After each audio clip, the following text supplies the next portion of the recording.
Je m'appelle Suzanne Lefebvre. J'ai 85 ans.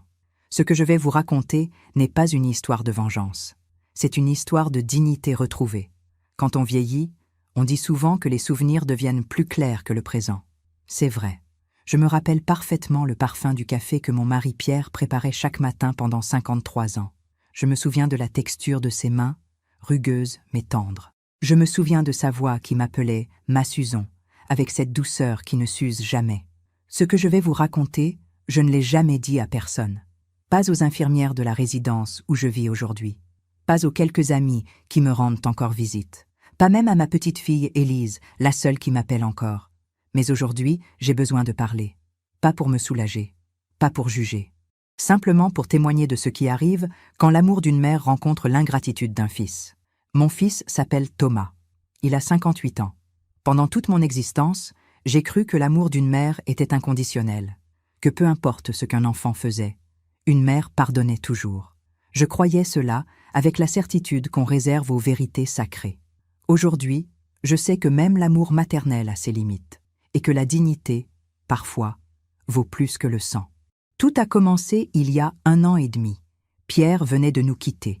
Une belle mort, disaient les gens, dans son sommeil, sans souffrance, à 87 ans, après une vie bien remplie.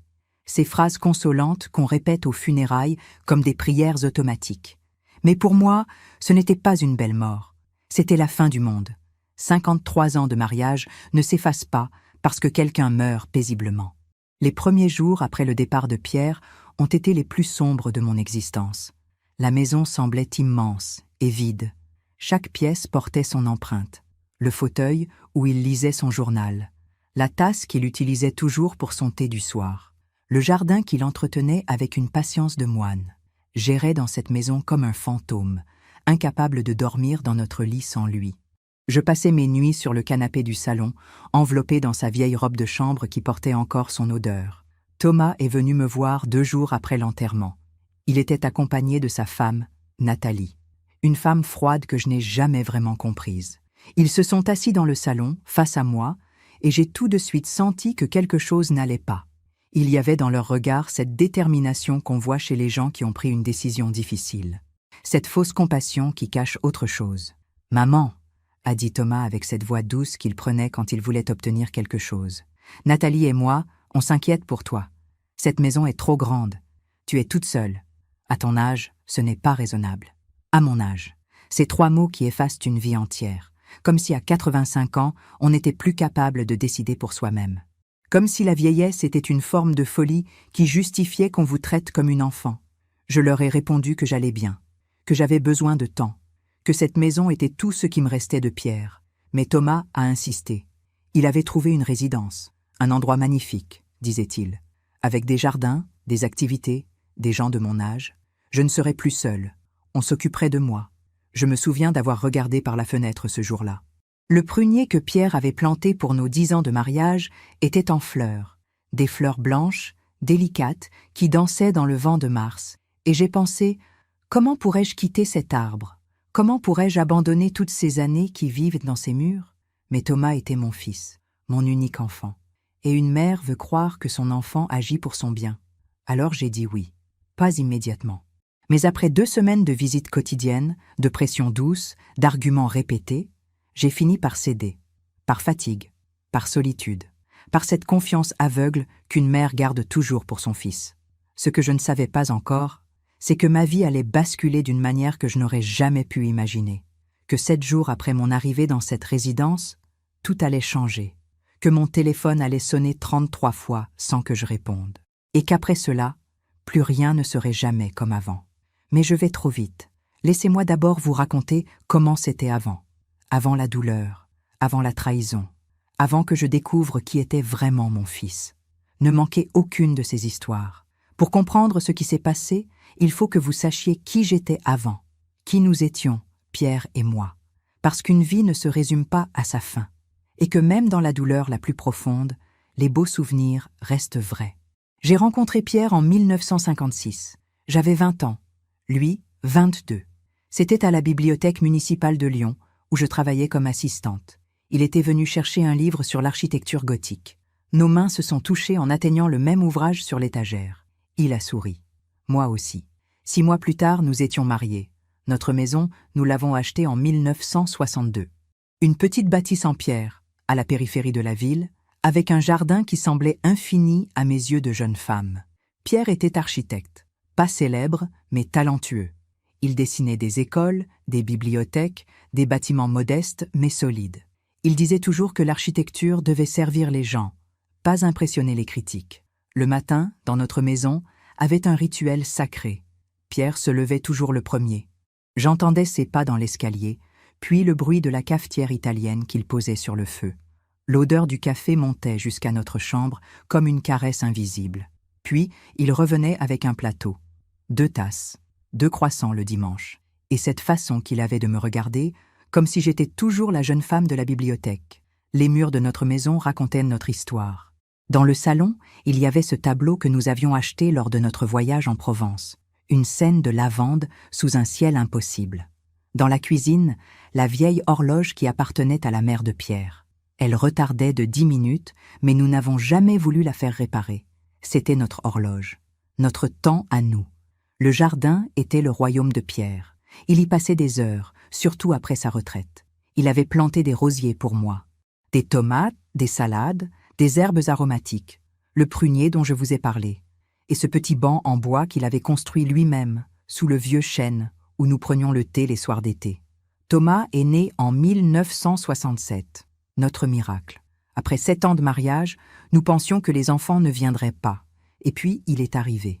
Petit, fragile, avec ses grands yeux noirs qui semblaient tout comprendre. Je me souviens de la première fois où je l'ai tenu dans mes bras. Cette peur immense mêlée à une joie qui me dépassait. Pierre pleurait. Lui, l'homme fort et silencieux, pleurait de bonheur. Thomas a grandi dans cette maison.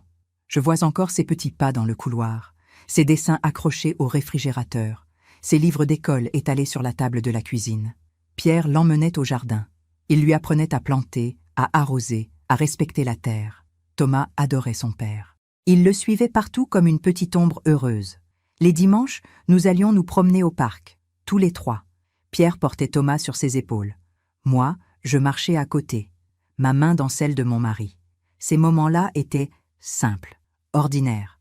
Mais c'est dans l'ordinaire que se cache le vrai bonheur. On ne le sait jamais sur le moment. On le comprend seulement quand il a disparu. À table, le soir, nous parlions de tout. Thomas nous racontait sa journée d'école. Pierre parlait de ses projets. Moi, je les écoutais, heureuse d'être le centre tranquille de ce petit univers. La lumière de la lampe au-dessus de la table créait un cercle chaud autour de nous. Dehors, le monde pouvait être difficile. Mais ici, dans cette cuisine, nous étions en sécurité. Quand Thomas a eu 15 ans, quelque chose a commencé à changer. L'adolescence, disèrent les gens. C'est normal. Tous les enfants passent par là. Il est devenu plus distant, plus secret. Il s'enfermait dans sa chambre. Il répondait par monosyllabes. Pierre me disait de ne pas m'inquiéter, que notre fils avait besoin d'espace, que c'était temporaire. Mais moi, j'ai senti un premier froid, comme quand un nuage passe devant le soleil. Rien de grave, juste une ombre, une légère inquiétude que je n'arrivais pas à nommer. Je me disais que c'était mon imagination, que j'étais trop protectrice, qu'il fallait laisser Thomas devenir un homme. Il a quitté la maison à 22 ans, pour ses études, puis pour son travail. Il a rencontré Nathalie. Ils se sont mariés. Nous n'étions pas très proches de Nathalie. Elle était polie, mais froide, comme ces gens qui sourient sans jamais vraiment vous voir. Mais Thomas semblait heureux. Et pour une mère, le bonheur de son enfant suffit. Les années ont passé. Thomas venait nous voir de moins en moins souvent, 1 fois par mois, puis tous les 2 mois, puis seulement aux fêtes. Il avait ses raisons, son travail, sa vie, ses responsables. Je ne lui en voulais pas. C'est ainsi que vont les choses. Les enfants grandissent, ils partent, ils construisent leur propre monde. Pierre et moi sommes restés dans notre maison. Nous avons vieilli ensemble, doucement, comme 2 arbres qui poussent côte à côte. Nos cheveux ont blanchi, nos corps sont devenus plus fragiles. Mais notre amour, lui, est resté intact, même renforcé. Parce qu'après 50 ans ensemble, on ne se parle plus avec des mots. On se comprend dans le silence. Le soir, avant de dormir, Pierre prenait ma main. Toujours. Même quand il était fatigué. Même quand il avait mal au dos. Il prenait ma main et il la serrait doucement. C'était sa façon de dire « Je suis là, tu n'es pas seul ». Et moi, Je serrai la sienne en retour, pour lui dire la même chose. Voilà qui nous étions. Une famille ordinaire, une vie simple, rien d'extraordinaire, mais nous étions heureux. Et je croyais que cet amour que nous avions construit protégerait notre famille pour toujours. Je croyais que Thomas portait en lui tout ce que nous lui avions donné. La bonté, la loyauté, le respect. Je me trompais.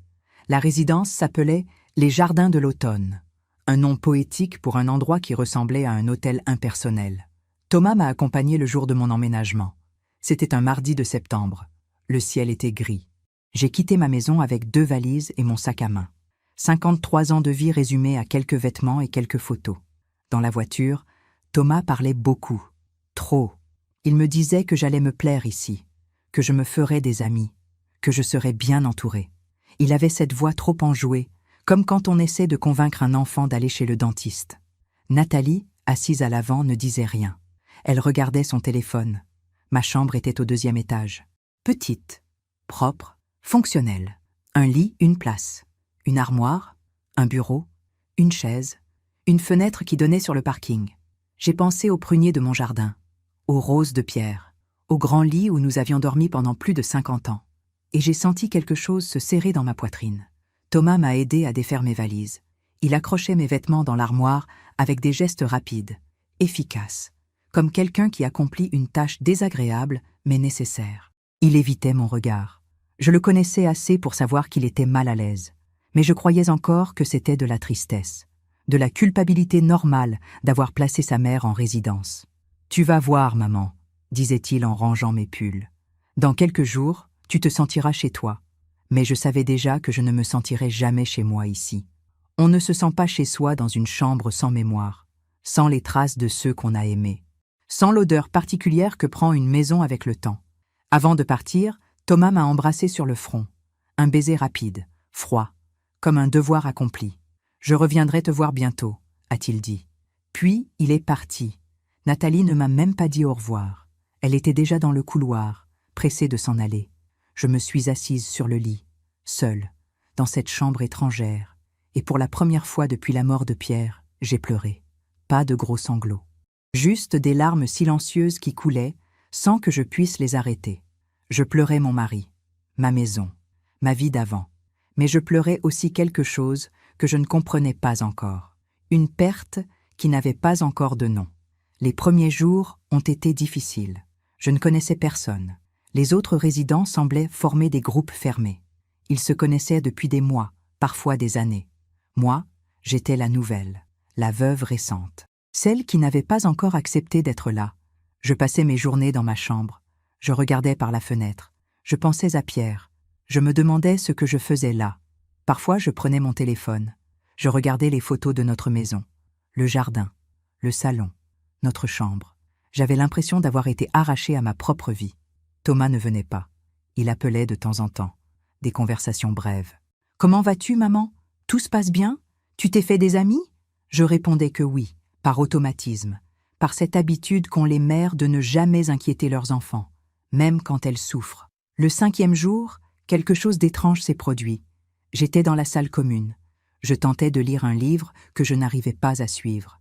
Une femme s'est assise à côté de moi. Elle s'appelait Geneviève. Elle avait mon âge. Des cheveux blancs coupés courts, des yeux vifs et intelligents. « Vous êtes nouvelle ?» a-t-elle dit. Ce n'était pas une question. « Votre fils vous a amené la semaine dernière. » J'ai acquiescé. Elle a souri. Un sourire triste qui en disait long. « Le mien aussi m'a mise ici, » a-t-elle continué. « Il y a 2 ans. Il voulait vendre ma maison. Il disait que c'était pour mon bien. » J'ai senti un frisson me parcourir. « Vendre votre maison ? » ?»« Oui, pour payer la résidence, disait-il. Mais en réalité, il voulait l'argent. Ma maison valait beaucoup. Il pensait que j'allais partir bientôt, que je n'aurais plus besoin de rien. Elle a dit cela sans amertume, comme un fait, comme quelqu'un qui a dépassé la colère pour atteindre une forme de lucidité froide. « Mais je suis toujours là », a-t-elle ajouté avec un petit rire. « Cela fait 2 ans, et je compte bien rester encore longtemps, juste pour l'embêter. » Je ne savais pas quoi répondre. Je ne voulais pas croire que Thomas puisse avoir des intentions similaires. Mon fils n'était pas comme ça. Il avait ses défauts, certes, mais il n'était pas cupide, pas manipulateur. Pourtant, quelque chose a remué en moi. Un doute minuscule, une question que je n'osais pas encore formuler complètement. Le soir même, j'ai appelé Thomas. Je voulais entendre sa voix, me rassurer. Il n'a pas répondu. J'ai laissé un message. C'est maman. Rappelle-moi quand tu peux. Il n'a pas rappelé. Le lendemain non plus, ni le surlendemain. 7 jours après mon arrivée à la résidence, tout a basculé. C'était un mercredi. Il pleuvait, cette pluie fine et froide qui semble ne jamais vouloir s'arrêter. J'étais dans ma chambre quand la directrice est venue frapper à ma porte. « Madame Lefebvre », a-t-elle dit avec un sourire professionnel, « nous avons besoin de certains documents administratifs, notamment concernant le règlement de la résidence. Votre fils nous avait dit qu'il s'en occuperait, mais nous n'avons encore rien reçu. » Mon cœur s'est serré. Quel genre de documents? Les modalités de paiement, l'assurance. Et il nous avait parlé d'une possible vente de votre maison pour couvrir les frais à long terme. Le monde s'est arrêté. Vente de ma maison? La directrice a semblé surprise. Oui, votre fils nous a dit que c'était convenu, que vous étiez d'accord. Je n'étais d'accord avec rien. Personne ne m'avait parlé de vendre ma maison. Notre maison. La maison de Pierre. J'ai remercié la directrice et j'ai refermé la porte. Mes mains tremblaient. J'ai essayé d'appeler Thomas. Pas de réponse. J'ai rappelé. Encore. Et encore. Toujours sa messagerie. C'est à ce moment-là que j'ai compris. Pas tout. Pas encore la vérité complète. Mais j'ai compris que quelque chose n'allait pas. Que mon fils me cachait quelque chose d'important. Et que cette résidence n'était peut-être pas pour mon bien. C'était pour autre chose. D'où m'écoutez-vous? Cette nuit-là, je n'ai pas dormi. J'étais allongée sur ce lit étroit, les yeux ouverts dans l'obscurité, essayant de comprendre, essayant de trouver une explication qui ne briserait pas mon cœur. Parce qu'une mère, voyez-vous, cherche toujours des raisons d'excuser son enfant, même quand les preuves s'accumulent, même quand la vérité commence à se dessiner. Je me disais que c'était un malentendu, que la directrice avait mal compris, que Thomas avait peut-être évoqué cette possibilité sans que ce soit une décision ferme. Il voulait simplement explorer toutes les options. C'était mon fils. Il ne ferait jamais rien contre ma volonté. Pas volontairement. Le lendemain matin, j'ai rappelé. Encore une fois, sa messagerie. Cette voix enregistrée qui me disait de laisser un message. J'en ai laissé un autre, plus pressant cette fois. Thomas, c'est maman. J'ai besoin de te parler. C'est important. S'il te plaît, rappelle-moi. Silence. Geneviève m'a trouvée dans le couloir ce matin-là. Je devais avoir l'air perdu parce qu'elle m'a prise par le bras et m'a guidée vers la salle commune. « Vous avez compris, n'est-ce pas » a-t-elle dit doucement. J'ai secoué la tête. Non, il y a un malentendu. Mon fils ne ferait jamais. C'est ce que je disais aussi, a-t-elle coupé avec une gentillesse qui faisait mal. Au début, pendant des semaines, j'ai cherché des excuses. Il est occupé. Il a des problèmes au travail. Il a oublié. Mais au fond, je savais, comme vous savez maintenant. Je ne voulais pas savoir. Je voulais continuer à croire. Parce que si je cessais de croire en Thomas, en qui pourrais-je croire? Il était mon fils, mon unique enfant, tout ce qui me restait de ma famille. Si je perdais confiance en lui, je perdais tout. « Vous avez d'autres enfants » m'a demandé Geneviève. « Non, juste Thomas. » Elle a hoché la tête. Parfois, c'est pire. Quand il n'y en a qu'un, on met tout notre amour dans cette seule personne. Et quand elle nous déçoit, on n'a personne d'autre vers qui se tourner. J'ai pensé à Élise, ma petite fille. Elle avait 25 ans. Elle vivait à Paris. Elle m'appelait régulièrement avant la mort de Pierre, depuis, moins souvent. Mais elle m'avait envoyé un message adorable après mon installation à la résidence. « Mamie, j'espère que tu vas bien. Je viendrai te voir bientôt. Je t'aime. » Ce message m'avait réchauffé le cœur. Au moins, quelqu'un pensait encore à moi. Quelqu'un m'aimait sans calcul. Les jours suivants, j'ai continué à appeler Thomas. Chaque jour, parfois plusieurs fois par jour. Sa messagerie. Toujours sa messagerie. Je variais l'essai des messages différents. Calme, inquiet. Puis, après une semaine, légèrement désespéré. « Thomas, je ne comprends pas pourquoi tu ne réponds pas. Si j'ai fait quelque chose qui t'a blessé, dis-le-moi. Mais ne me laisse pas sans nouvelles. S'il te plaît, rien. » J'ai essayé d'appeler Nathalie. Son téléphone sonnait dans le vide. Personne ne répondait. C'était comme s'ils avaient disparu, comme si je n'existais plus. La nuit, je me réveillais en sueur. Je faisais des cauchemars. Je voyais ma maison, vide, avec une pancarte à vendre plantée dans le jardin, le prunier de pierre coupé, les roses arrachées. Des étrangers qui marchèrent dans nos pièces, qui jugeaient nos murs, qui effaçaient nos souvenirs. Je me levais. Je prenais mon téléphone. Je regardais les photos de la maison, ma gorge se serrait. Cette maison n'était pas juste des murs et un toit, c'était Pierre, c'était notre vie, c'était l'endroit où Thomas avait grandi. Comment pouvait-il vouloir la vendre? Comment pouvait-il détruire tout cela? Sauf que je n'avais aucune preuve qu'il voulait vraiment le faire. Juste les paroles d'une directrice, un malentendu, une hypothèse mal formulée. Thomas n'avait peut-être jamais eu cette intention. J'amplifiais, je dramatisais peut-être la situation. C'est ce que je me disais. Pour me protéger, pour repousser la vérité qui commençait à m'étouffer. Un après-midi, j'ai demandé à utiliser l'ordinateur de la résidence. J'avais besoin de vérifier quelque chose qui me trottait dans la tête depuis des jours. J'ai cherché « vendre maison sans accord propriétaire ». Les résultats m'ont glacé. En France, pour vendre une maison, il faut être propriétaire ou avoir une procuration légale. Pierre et moi avions acheté notre maison ensemble. Après sa mort, j'étais devenu l'unique propriétaire. Thomas ne pouvait pas la vendre sans mon accord, sans ma signature. Un soulagement immense m'a envahi. Ma maison était protégée. Personne ne pouvait me l'enlever. Même si Thomas voulait la vendre, il ne pouvait pas. Pas sans moi. J'ai respiré. Pour la première fois depuis des jours, j'ai senti mes épaules se détendre. Tout allait bien. C'était juste un malentendu. Thomas avait peut-être parlé trop vite à la directrice, mais ma maison était en sécurité. Je me suis sentie stupide d'avoir douté de lui, de mon propre fils. La culpabilité m'a submergée. Comment avais-je pu penser, ne serait-ce qu'un instant, qu'il puisse me trahir? C'était Thomas, mon petit garçon, celui que j'avais porté, nourri, élevé avec tout mon amour. J'ai décidé d'arrêter de l'appeler. Il était certainement très occupé. Il rappellerait quand il aurait le temps, et nous ririons ensemble de ce malentendu. Je lui raconterais mes inquiétudes absurdes.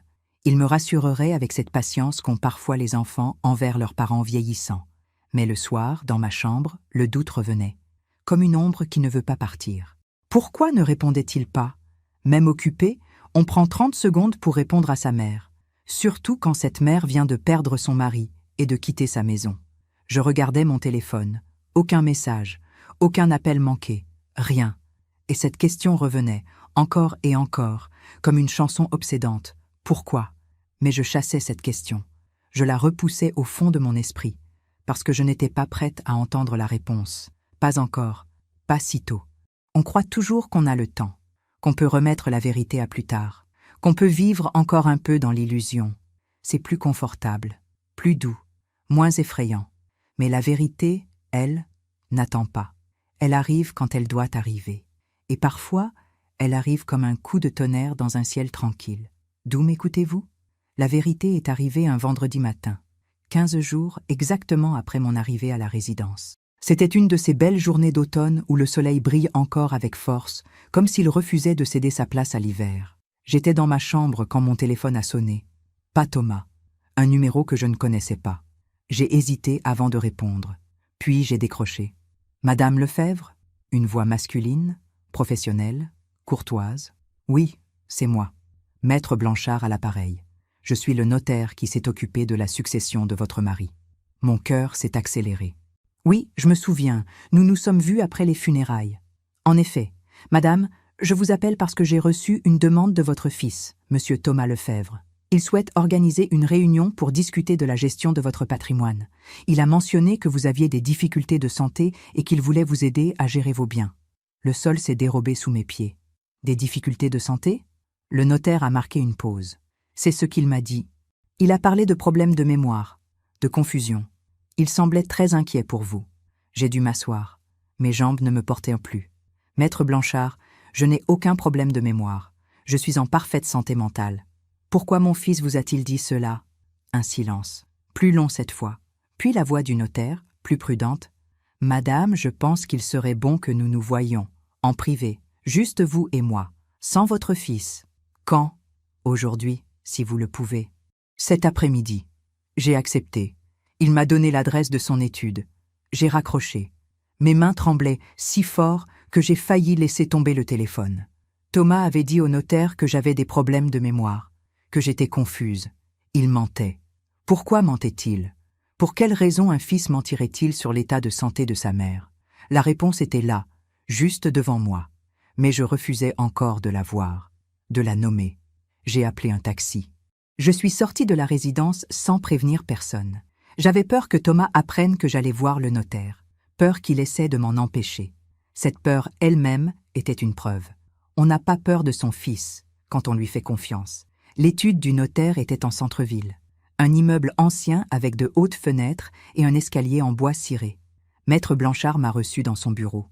Un homme d'une 60aine d'années, avec des lunettes et un regard intelligent. Il m'a fait asseoir. Il m'a offert un thé que j'ai accepté, même si je n'en voulais pas.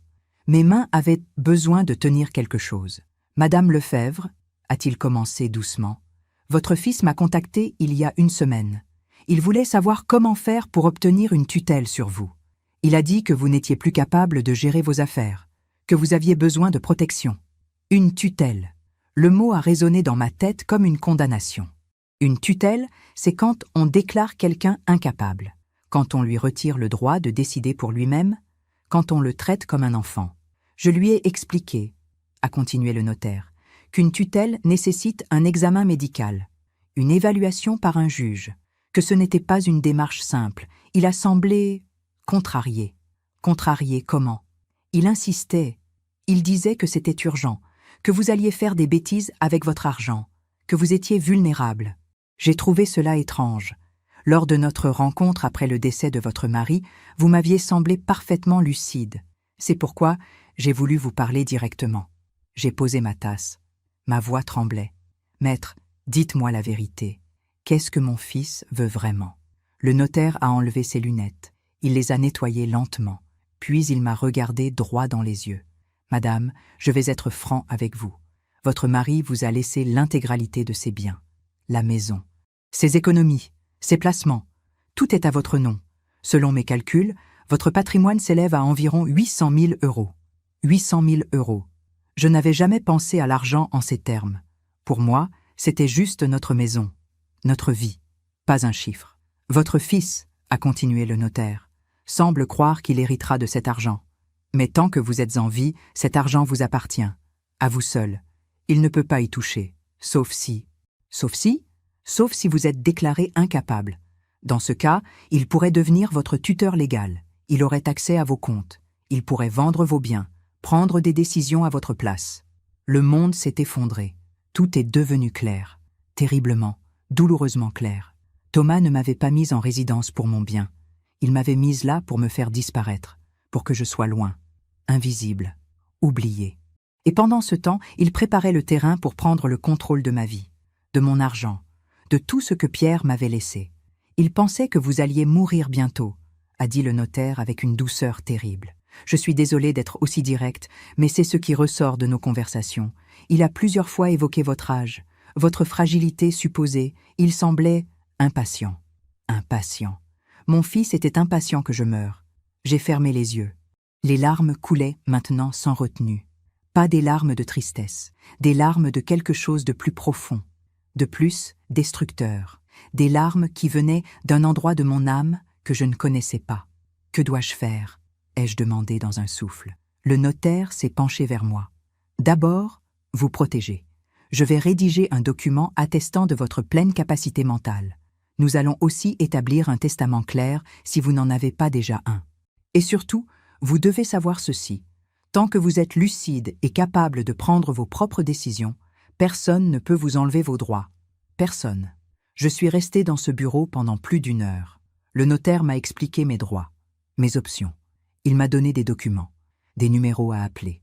Il a été patient, gentil, plus gentil que mon propre fils. Quand je suis sorti, le soleil commençait à décliner. Les ombres s'allongèrent sur les trottoirs. Je marchais comme dans un rêve, un cauchemar éveillé. Les gens passaient à côté de moi sans me voir. Une vieille femme invisible qui venait de comprendre que son fils ne l'aimait pas, qu'il ne l'avait peut-être jamais aimé. Dans le taxi qui me ramenait à la résidence, j'ai regardé mon téléphone. Aucun message de Thomas. Cela faisait maintenant 2 semaines qu'il ne m'avait pas contacté. 2 semaines pendant lesquelles il préparait son plan. Pendant lesquelles il essayait de me faire déclarer incapable. Et moi, comme une idiote, j'avais continué à le défendre, à chercher des excuses, à croire en lui. Comment une mère peut-elle se tromper à ce point sur son propre enfant? Cette nuit-là, je n'ai pas dormi. Pas une minute. J'étais allongée dans le noir, les yeux fixés au plafond, essayant de reconstruire ma vie, de comprendre quand j'avais perdu mon fils. À quel moment l'enfant que j'avais élevé était devenu cet étranger qui souhaitait ma disparition. Je repassais chaque souvenir, chaque moment, cherchant des signes que j'aurais manqués, des indices que j'aurais ignorés, et je les trouvais, partout, comme quand on allume la lumière dans une pièce qu'on croyait vide et qu'on découvre qu'elle était pleine d'ombre. Thomas, adolescent, qui mentait sans ciller, de petits mensonges, où il était allé, ce qu'il avait fait. Pierre disait que c'était normal. Tous les adolescents mentent, mais ces mensonges n'ont jamais cessé. Ils sont devenus plus sophistiqués, plus habiles. Thomas, adulte, qui empruntait de l'argent à son père et ne le rendait jamais. « J'ai des difficultés temporaires, papa. » Pierre ne disait rien. Il aimait son fils. Il voulait l'aider. Mais moi, je voyais la voiture neuve, les vacances coûteuses. L'argent n'allait pas aux difficultés. Il allait au confort. Thomas, après son mariage, qui ne venait plus nous voir sauf quand il avait besoin de quelque chose. Un prêt, un conseil, un service. Et dès qu'il avait obtenu ce qu'il voulait, il disparaissait. Jusqu'à la prochaine fois. Comment avais-je pu être si aveugle? Comment une mère peut-elle ne pas voir ce qu'est vraiment son enfant? Parce qu'une mère ne veut pas voir. Elle préfère inventer des excuses, construire des explications, se mentir à elle-même plutôt que d'affronter la vérité. Parce que si son enfant n'est pas bon, qu'est-ce que cela dit d'elle? De son éducation? De son amour? Le lendemain matin, j'ai pris une décision qui me terrifiait mais qui était nécessaire. J'ai appelé Élise, ma petite fille. Elle a décroché à la 3e sonnerie. « Mamie, comment vas-tu » Sa voix, cette voix jeune et lumineuse. J'ai failli pleurer. « Élise, j'ai besoin de te parler, de quelque chose d'important. Tu peux venir me voir ?» Elle a entendu quelque chose dans ma voix, cette urgence qu'on ne peut pas masquer. « Bien sûr, je prends le train cet après-midi. Je serai là vers 18h. » Élise est arrivée comme promis. Elle ressemblait à son grand-père. Les mêmes yeux noirs et profonds, le même sourire doux. Elle m'a embrassée et j'ai senti l'odeur de sa jeunesse. Ce parfum léger qui me rappelait que la vie continuait, que tout n'était pas perdu. Nous sommes allés dans ma chambre. Je lui ai tout raconté.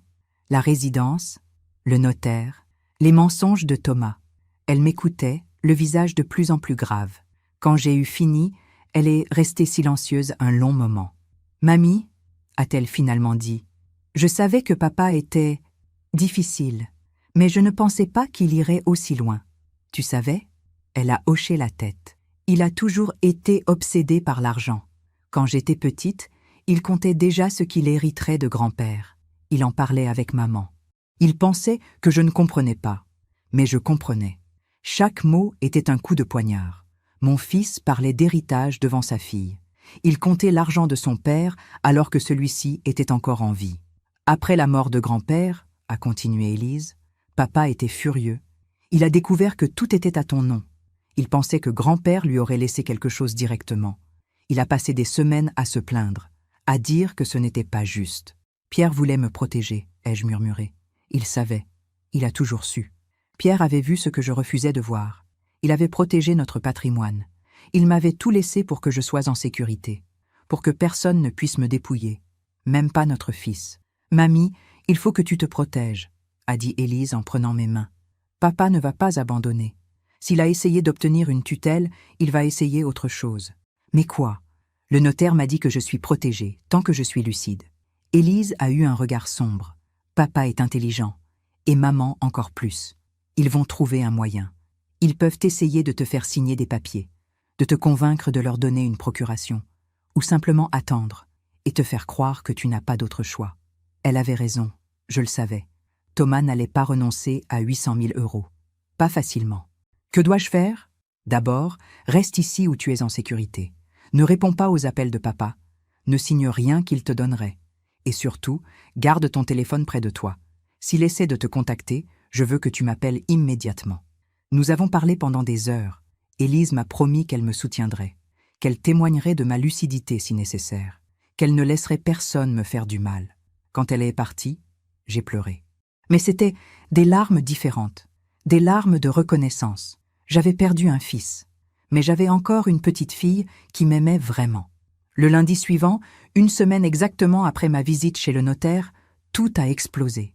J'étais dans la salle commune quand la réceptionniste est venue me chercher. « Madame Lefebvre, votre fils est au téléphone. Il dit que c'est urgent. » Mon cœur a bondi. 3 semaines, sans nouvelles. Et maintenant, urgent. J'ai pris le combiné. Ma main tremblait. « Maman !» Sa voix, fausse, tendue. « Il faut qu'on parle. Immédiatement. »« Thomas, tu ne m'as pas appelé depuis 3 semaines.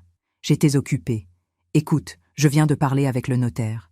Il m'a dit que tu es allé le voir, que tu lui as raconté des choses.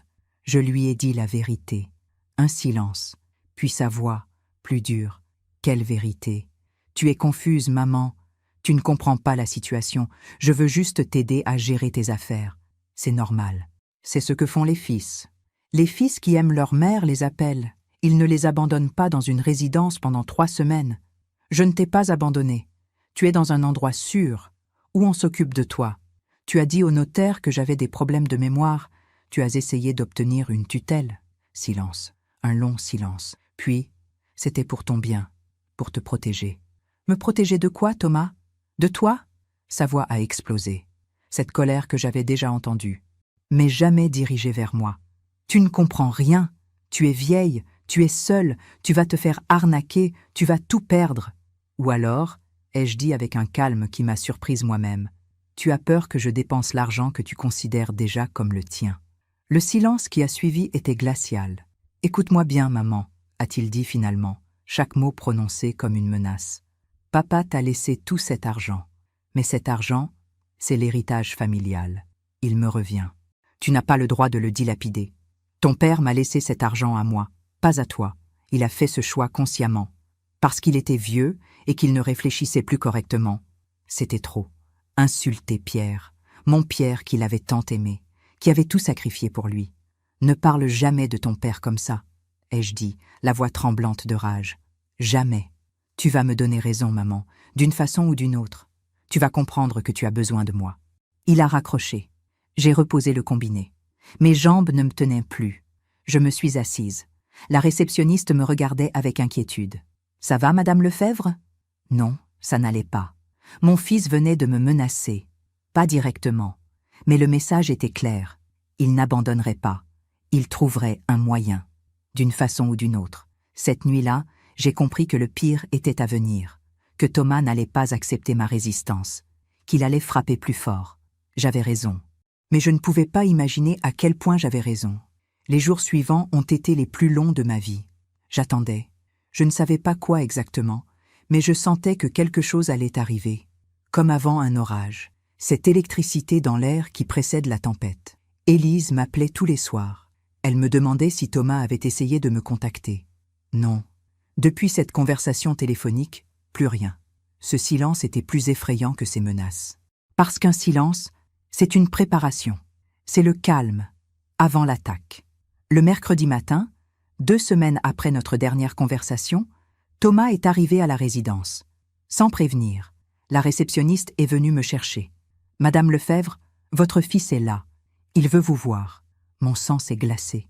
Je n'étais pas prête à le voir, pas prête à affronter ces yeux que je connaissais par cœur, mais qui m'étaient devenus étrangers. « Dites-lui que je ne veux pas le voir. » La réceptionniste a semblé surprise. « Vous êtes sûre ?»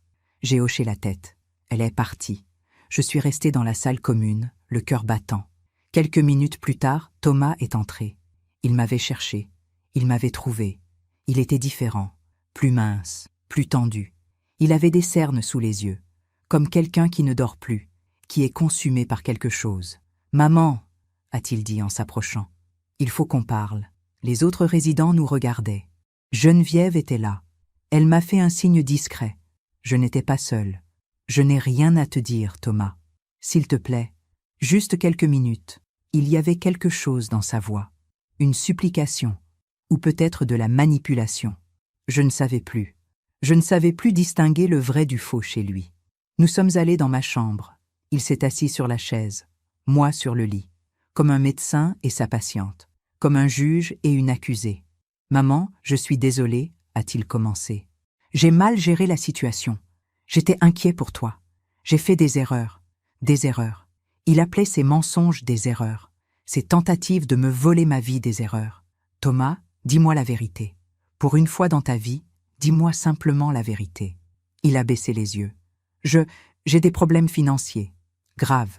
L'entreprise va mal. J'ai des dettes. Beaucoup de dettes. Enfin, la vérité.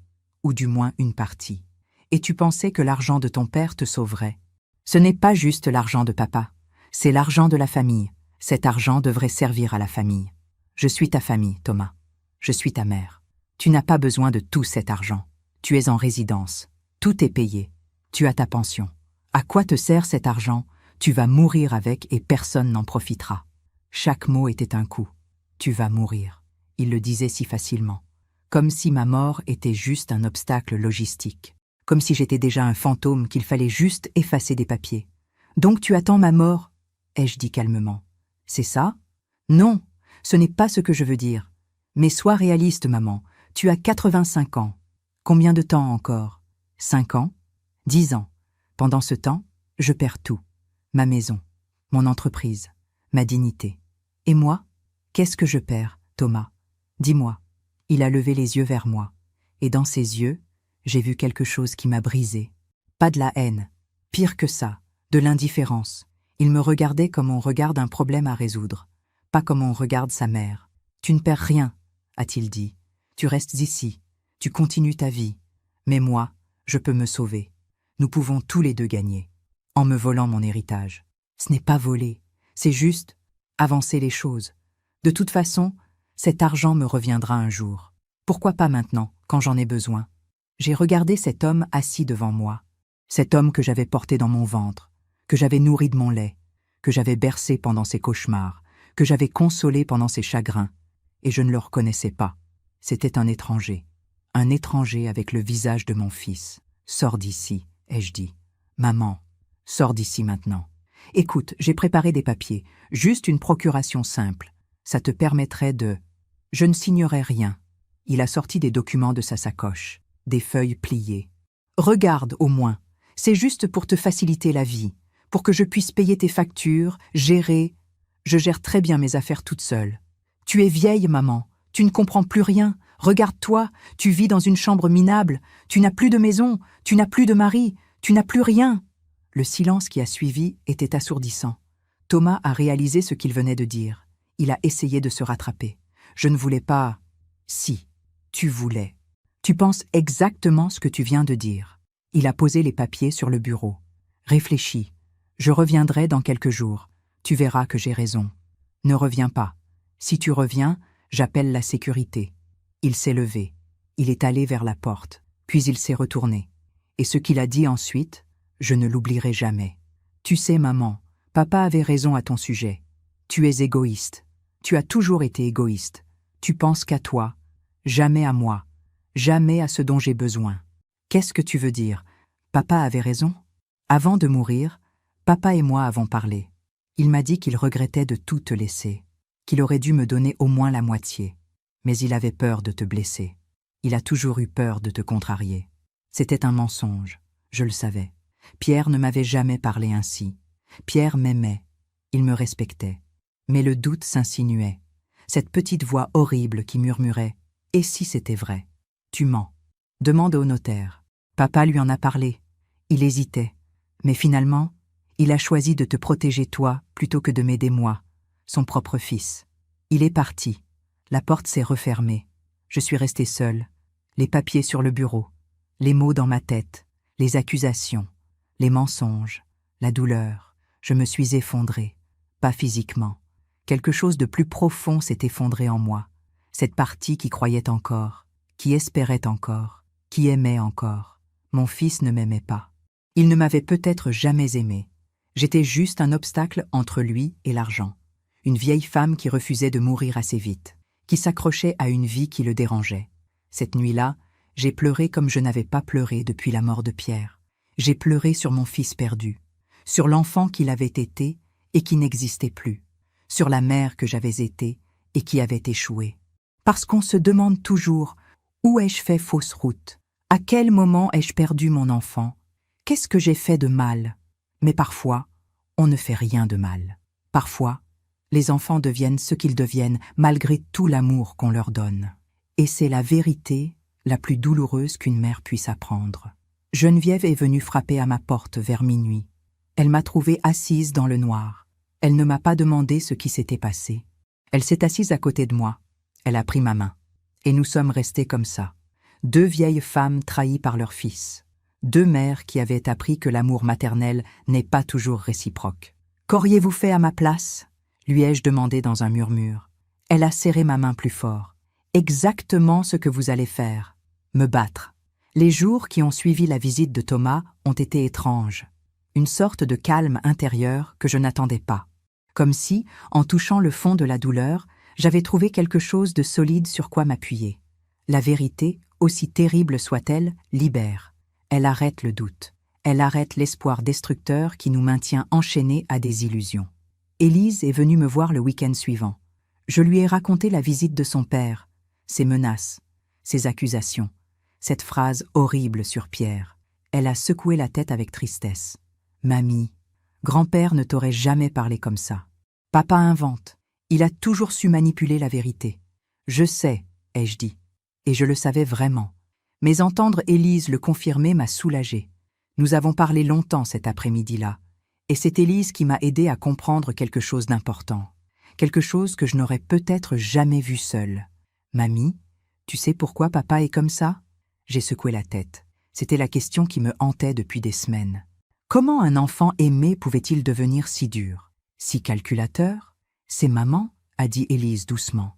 Nathalie, elle l'a changé. Ou plutôt, elle a révélé quelque chose qui était déjà en lui, mais qui dormait. Elle m'a raconté des choses que je ne savais pas. Comment Nathalie venait d'une famille riche, qui l'avait déshéritée après son mariage avec Thomas. Comment elle était obsédée par l'argent, par le statut social. Comment elle comparait constamment leur vie à celle de ses sœurs qui avaient épousé des hommes plus fortunés. Papa a passé 20 ans à essayer de prouver à maman qu'il valait quelque chose, a expliqué Élise. Elle le critique sans arrêt. Sa voiture n'est pas assez belle, leur maison n'est pas assez grande, ses revenus ne sont pas assez élevés. J'ai grandi en les entendant se disputer, toujours à propos d'argent. J'écoutais, et quelque chose se mettait en place dans mon esprit. Comme un puzzle dont les pièces se rejoignent enfin. Quand grand-père est mort, a continué Élise, maman a tout de suite calculé l'héritage. Elle a dit à papa qu'avec cet argent, il pourrait enfin avoir la vie qu'elle méritait. Une grande maison, des voyages, tout ce qu'elle voit chez ses sœurs. Quand papa a découvert que tout était à ton nom, elle est devenue folle. Elle l'a accusé d'être faible, de ne pas savoir défendre sa famille. Donc, c'est elle, ai-je murmuré. C'est Nathalie qui pousse Thomas. Oui et non, a dit Élise avec une sagesse qui dépassait son âge. Maman pousse, c'est vrai. Mais papa choisit d'écouter. Il aurait pu dire non. Il aurait pu te défendre. Mais il ne l'a pas fait. Parce qu'au fond, une partie de lui est d'accord avec elle. Elle avait raison. On ne peut pas forcer quelqu'un à trahir sa mère. Nathalie avait peut-être planté la graine, mais c'est Thomas qui avait choisi de la laisser pousser. C'est lui qui avait choisi l'argent plutôt que moi. Cette nuit-là, seule dans ma chambre, j'ai repensé à tout ce qu'Élise m'avait dit, et j'ai compris quelque chose de plus profond, quelque chose qui ne justifiait pas Thomas, mais qui expliquait. Mon fils avait peur, peur de ne pas être assez bien, peur de décevoir sa femme, peur de n'être qu'un homme ordinaire dans un monde qui valorise l'extraordinaire. Et cette peur l'avait rendu avide, désespéré, capable de tout pour prouver sa valeur. Je me suis souvenu de lui, enfant, comment il comparait toujours ses notes à celles des autres. Comment il voulait toujours être le premier, le meilleur, comment il pleurait quand il n'était que deuxième. Pierre lui disait que ce n'était pas grave, que l'important était de faire de son mieux. Mais moi, je voyais déjà cette angoisse en lui, ce besoin constant de validation. Nous avions essayé de lui donner confiance, de lui dire qu'il était aimé pour ce qu'il était, pas pour ce qu'il accomplissait. Mais peut-être n'avions-nous pas assez insisté, ou peut-être était-ce quelque chose en lui que nous ne pouvions pas réparer. Une fêlure invisible que nous n'avions pas vue. Nathalie avait trouvé cette fêlure. Elle l'avait élargie. Elle avait fait de Thomas un homme qui mesure sa valeur en euros et en apparence. Un homme qui a oublié ce qui compte vraiment. Je pensais aussi à Nathalie, cette femme que je n'avais jamais vraiment comprise. Qu'est-ce qui rend quelqu'un si obsédé par l'argent ? Quelle blessure, quel manque. Elle aussi devait avoir peur. Peur de ne pas être assez. Peur d'être jugée. Peur de perdre ce qu'elle n'avait jamais vraiment eu. Comprendre cela n'effaçait pas la douleur. Comprendre n'est pas pardonner. Mais cela changeait quelque chose. Cela transformait Thomas d'un monstre en un homme faible. Un homme qui avait fait des choix terribles par peur et par faiblesse. Et en tant que mère, même après tout, je pouvais ressentir une forme de tristesse pour lui. Pas de la pitié, pas de l'excuse, mais une tristesse pour l'homme qu'il aurait pu être et qu'il n'était pas devenu. Pierre me manquait terriblement ces jours-là. J'aurais voulu pouvoir lui parler, lui demander s'il avait vu venir tout cela, s'il savait que notre fils deviendrait cet étranger. Une nuit, j'ai pris notre vieille photo de mariage. Nous étions si jeunes, si pleins d'espoir, si naïfs. Tu avais raison de tout me laisser, ai-je murmuré à son image. Tu savais, tu as toujours su. Pierre m'avait protégé même après sa mort. Il avait compris que Thomas n'était pas fiable, qu'il fallait me mettre à l'abri. Et j'avais douté de lui. J'avais laissé Thomas planter ce doute horrible. Papa avait raison à ton sujet. Quel mensonge cruel. J'ai pleuré cette nuit-là. Mais c'était des larmes différentes. Pas de rage, pas de désespoir, des larmes de deuil. Je pleurais le fils que j'avais cru avoir, l'enfant imaginaire qui n'avait existé que dans mon cœur de mère. Je faisais le deuil de cette relation qui n'avait jamais été ce que je croyais. Geneviève m'a dit un jour quelque chose de très sage. Nous étions assises dans le jardin de la résidence. Le soleil d'automne réchauffait nos vieux os. Vous savez, Suzanne, nos enfants ne nous appartiennent pas. On croit que si. On croit que parce qu'on les a portés, élevés, aimés, ils sont à nous. Mais ils ne le sont pas. Ils sont eux-mêmes, des étrangers qui ont traversé nos corps pour venir au monde. Parfois, ces étrangers deviennent des amis. Parfois, ils restent des étrangers. Mais comment accepte-t-on cela, ai-je demandé, en arrêtant de se sentir responsable de qui ils sont devenus. Vous avez fait de votre mieux. Votre mari aussi. Thomas a fait ses propres choix. Ce sont ses choix, pas les vôtres. Ces mots m'ont libéré d'un poids que je portais depuis des semaines, depuis des années peut-être. Cette culpabilité maternelle qui nous dit que si notre enfant échoue, c'est notre faute, que si notre enfant devient mauvais, c'est parce que nous n'avons pas assez aimé, pas assez donné, pas assez été là. Mais ce n'était pas vrai. J'avais aimé Thomas de tout mon cœur, Pierre aussi. Nous lui avions donné une enfance heureuse, des valeurs solides, de l'attention, de l'affection. Si tout cela n'avait pas suffi, ce n'était pas parce que nous avions échoué. C'était parce que Thomas avait choisi un autre chemin. Je comprenais maintenant pourquoi il était devenu cet homme. Je comprenais les forces qui l'avaient poussé. La peur, l'insécurité, l'influence toxique de Nathalie. Mais comprendre ne changeait rien au résultat final. Il avait essayé de me voler. Il avait menti. Il m'avait abandonné. Il avait souhaité ma mort. Et cela, aucune explication ne pouvait le justifier. Aucune peur ne pouvait l'excuser. J'ai appelé le notaire cette semaine-là. Je lui ai demandé de mettre en place toutes les protections possibles. Un testament clair, des directives anticipées, des documents attestant de ma lucidité. Je ne laisserai pas Thomas détruire ce que Pierre avait construit, ce que nous avions construit ensemble. La compréhension m'avait apporté la paix. Mais cette paix n'était pas de la faiblesse, c'était de la force de voir la vérité en face, la force d'accepter ce qui ne pouvait pas être changé, et la force de me protéger. Parce que comprendre son ennemi ne signifie pas lui ouvrir la porte. 3 jours après ma conversation avec Geneviève, j'ai pris une décision qui allait changer le cours de ma vie. Une décision simple, mais terriblement difficile pour une mère. J'ai changé mon numéro de téléphone. Élise m'a aidée. Nous sommes allés ensemble à la boutique de téléphonie. J'ai demandé un nouveau numéro. Un numéro que Thomas ne connaîtrait pas. Un numéro qui serait comme une porte que je fermais définitivement. La vendeuse m'a regardé avec curiosité. Une vieille femme de 85 ans qui change de numéro. Ce n'est pas courant. J'ai vu la question dans ses yeux, mais elle n'a rien dit. Elle m'a donné ma nouvelle carte SIM. Un petit morceau de plastique qui représentait ma liberté. En sortant du magasin, j'ai eu un moment de panique. Qu'est-ce que je venais de faire? J'avais coupé le seul lien qui me restait avec mon fils. C'était irréversible, final, comme une petite mort.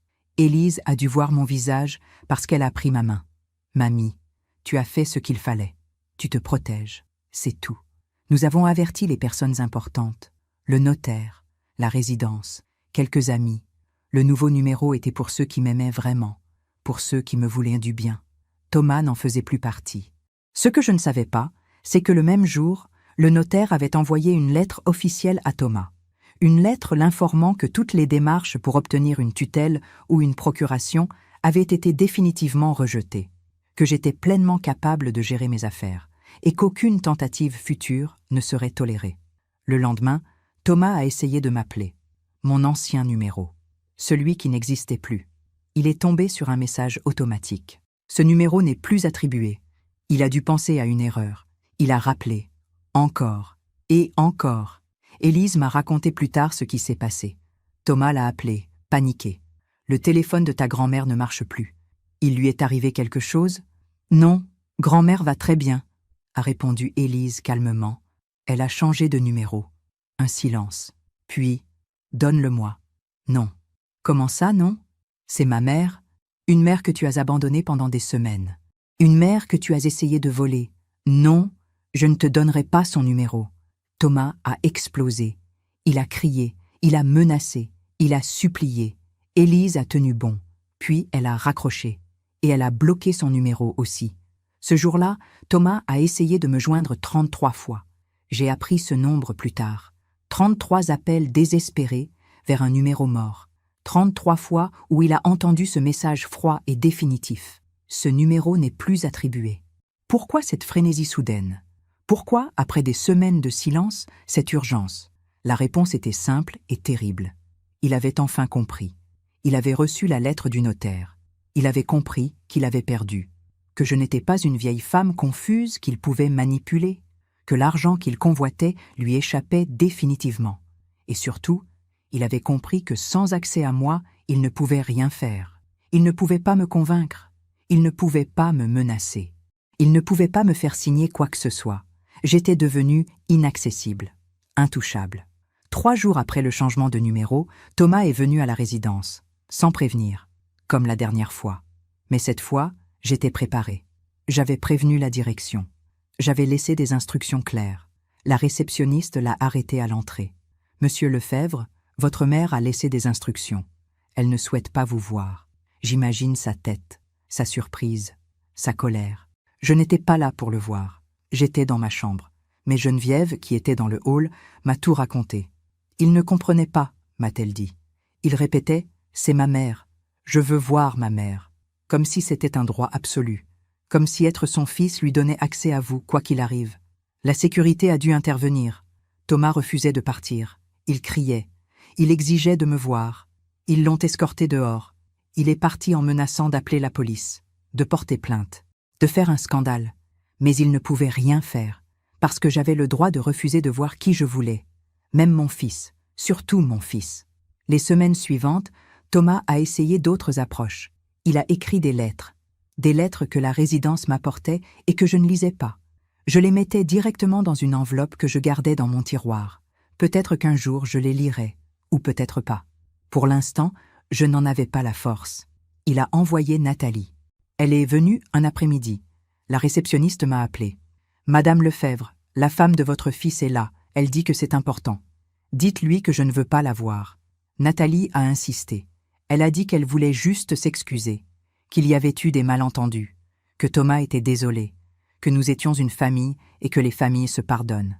J'ai fait transmettre un message simple. Il est trop tard. La vérité, c'est que je ne leur en voulais même plus. Pas vraiment. La colère avait laissé place à quelque chose de plus froid, de plus définitif, une indifférence paisible. Ils n'existaient plus dans mon monde. Ils étaient devenus des étrangers qui avaient autrefois fait partie de ma vie. Rien de plus. 1 mois après le changement de numéro, Élise m'a raconté que Thomas avait dû vendre sa voiture.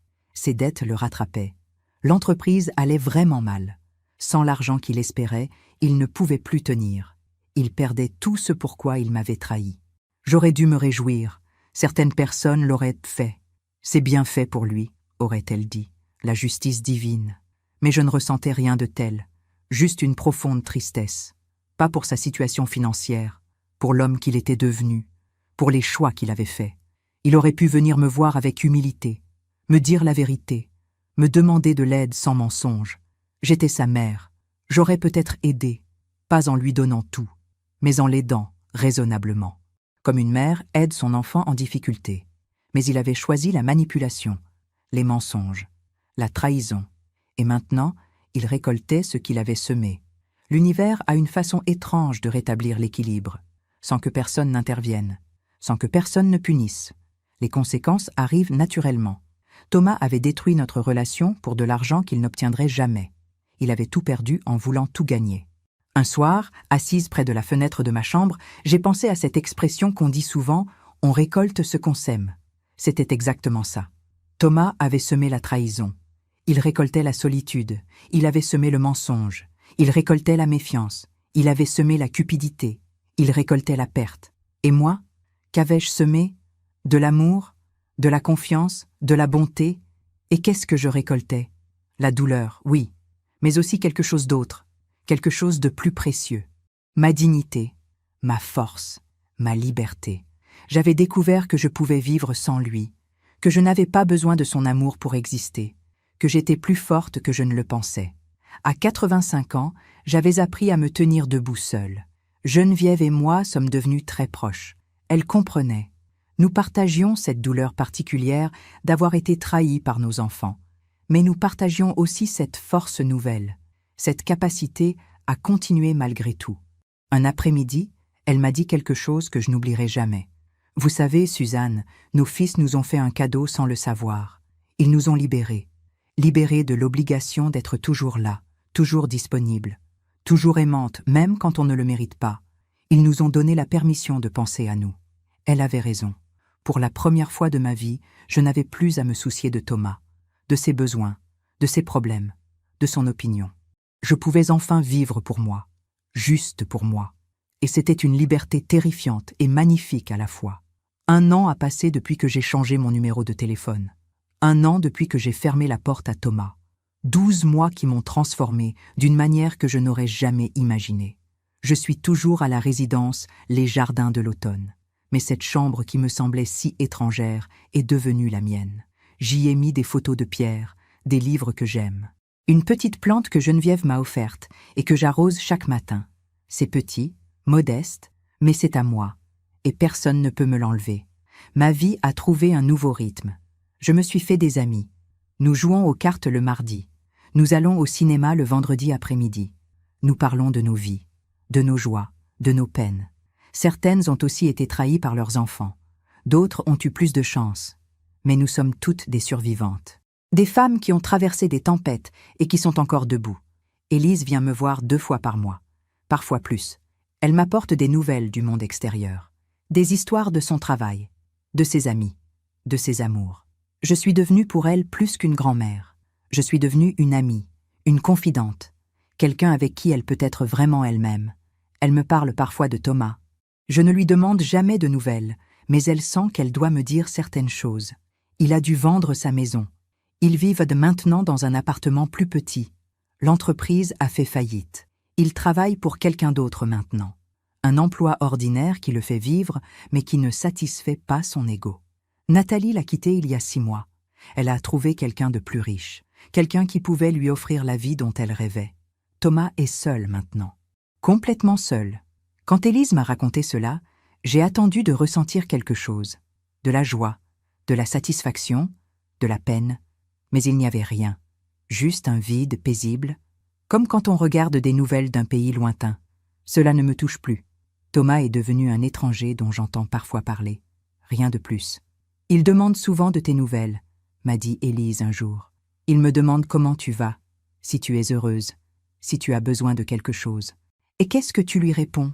Que tu vas bien, que tu es heureuse, et que tu n'as besoin de rien, surtout pas de lui. J'ai souri.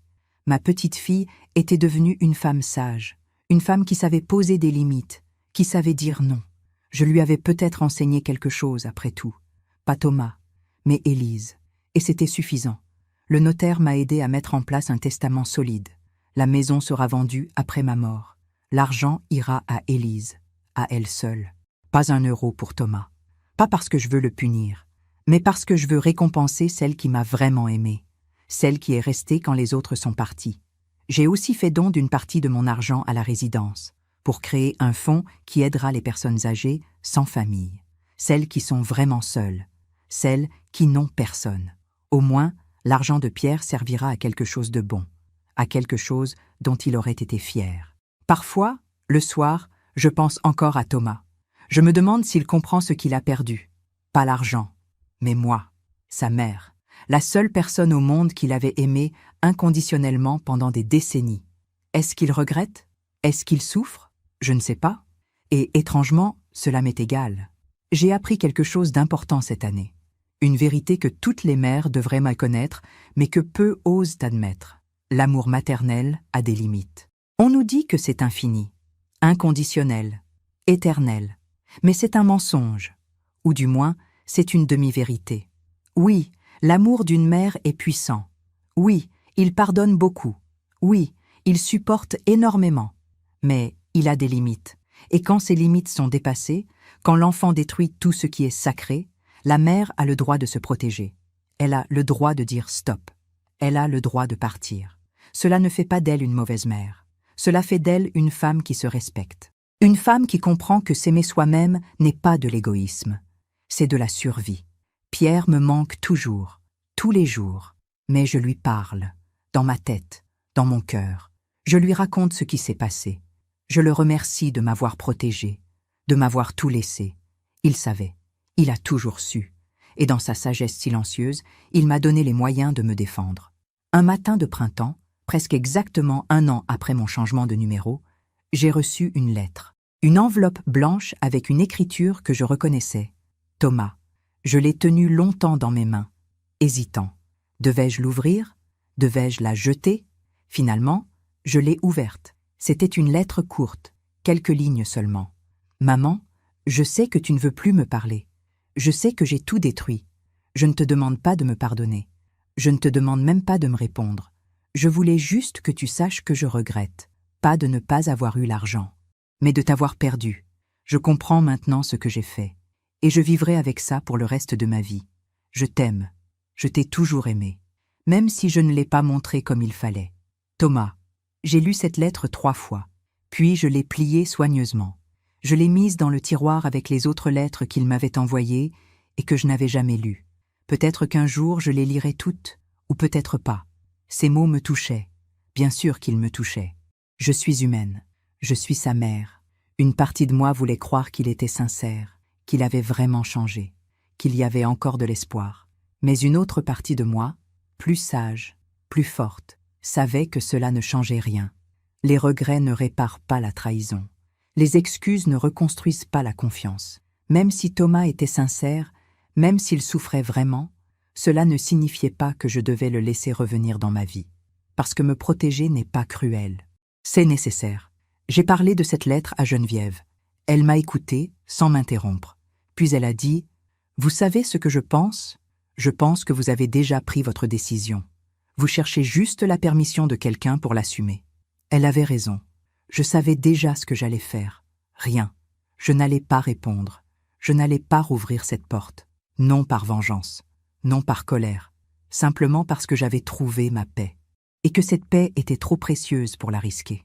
Aujourd'hui, assise près de ma fenêtre, regardant le soleil se coucher sur le jardin de la résidence, je me sens en paix. Une paix que je n'avais pas connue depuis longtemps. Peut-être depuis des années.